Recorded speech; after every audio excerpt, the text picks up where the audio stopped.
My name is Ida Pierce, and this presentation is on the telepresence robots and some of the social, legal, and ethical issues associated with them. This is being presented as a final project for Professor Taylor's CGS 2012C class at Valencia College. So, what is a telepresence robot? The website www.telepresencerobot.com defines a telepresence robot as a computer, tablet, or smartphone-controlled robot which allows those who engage with the robot to view and hear the robot's operator, while the operator can view what the robot is looking at, as well as hear sound at the robot's location. In short, telepresence robots provide you with a remote presence.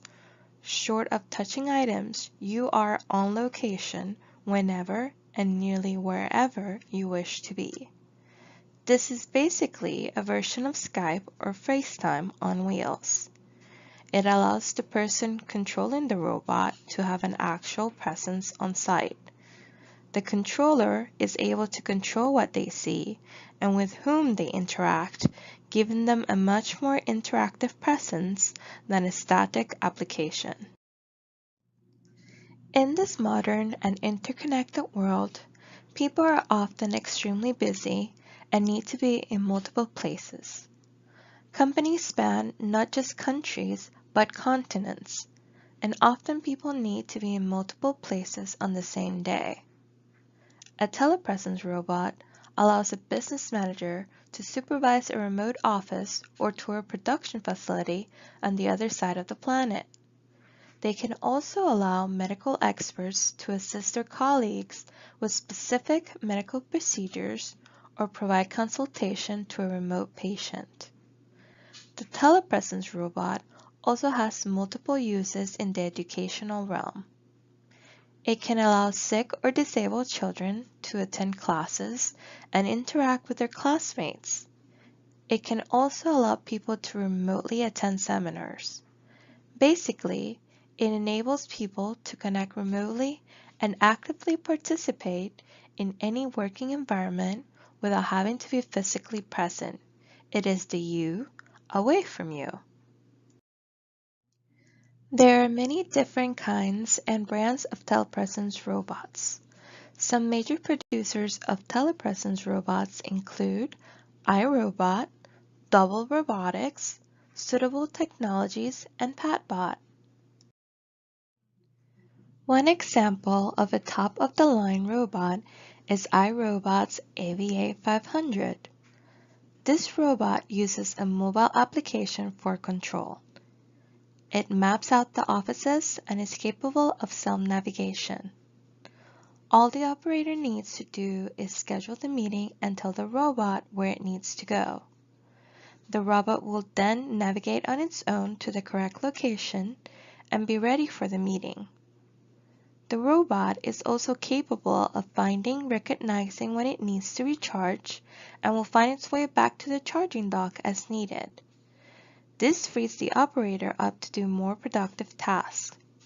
It has a 1080p camera and an adjustable height screen that allows the operator to interact with both seated and standing colleagues. This telepresence robot has a premium price point and costs around $70,000. Another example is the Double Robotics Double 2. This robot uses a mobile application on an iPad Air or an iPad Pro. It comes with an audio kit and a 720p camera. This robot has a lengthy battery life that lasts from 6 to 8 hours and comes with an always-on charging dock that will recharge batteries in under 3 hours. It allows the operator to mount an iPad so that other people can see the operator. It has built-in stability control and a power drive feature that allows it to drive up to 80% faster, allowing it to go to meetings in a hurry. It's significantly cheaper than the iRobot and costs about $3,000. One of the cheapest telepresence robots is the QB Classic. This robot is table-mounted and does not allow for the mobility of the other telepresence robots. It is capable of using a wide variety of different off-the-shelf tables as a display. This robot allows for the operator to be more interactive in a meeting by providing the capability of looking around the room at specific people, making communication easier and more engaging. The QB Classic costs about $600. I believe that if Chris, a classmate that has a debilitating medical condition, could not attend class, the option to use a telepresence robot would be a good one. Obviously, depending on my attachment to Chris, I may prefer for him to be there in the flesh, but I do not believe that it would take away from either his or my learning experience. It would be similar by still allowing Chris to interactively participate in the instruction with classmates as well as the professor by focusing on each particular person. If somehow Chris accidentally had his robot collide with another classmate and the classmate was injured, Chris should be responsible for the injury. However, I do think that it should be taken into account that Chris most likely does not have much experience in using the robot and it was not done in a malicious way. I am quite sure that Chris would want all his classmates to feel safe, and I am sure that he would take full responsibility for any injuries caused by his robot. Another factor to be taken into consideration would be whether training was provided to both the students in the classroom and to Chris.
The movie Surrogates was released in 2009 and starred Bruce Willis. It was about a future where people remotely control androids to perform the daily public tasks of their lives. People basically have stronger and sexier duplicates that venture out into the public world, while their owners remain safe at home, living through their surrogates' experiences vicariously. The movie deals with a police detective who ends up having to leave the safety of his home to investigate a murder. This portrayal of a future Earth leaves a lot of questions about society if our society was to develop as such. When one ponders the issues we currently face with online bullying and internet warriors, one would have to wonder how it would be when people could hide behind a surrogate robot. How civil would a person be when there are minimal repercussions due to the anonymity of physical displacement of operating a surrogate? Think about war. Right now we're able to kill people with drones, which is quite similar to a telepresence robot. What if we could also put boots on the ground in the form of a surrogate? It wouldn't be ethical to fight other nations who lack similar technology. One side could fight the war without ever truly risking anything other than replaceable assets while the other side will lose actual human lives. I think a future as shown in the movie would be quite scary. An important part of humanity is our face-to-face interactions. That is what truly makes us human.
These are the sources that I used for this project.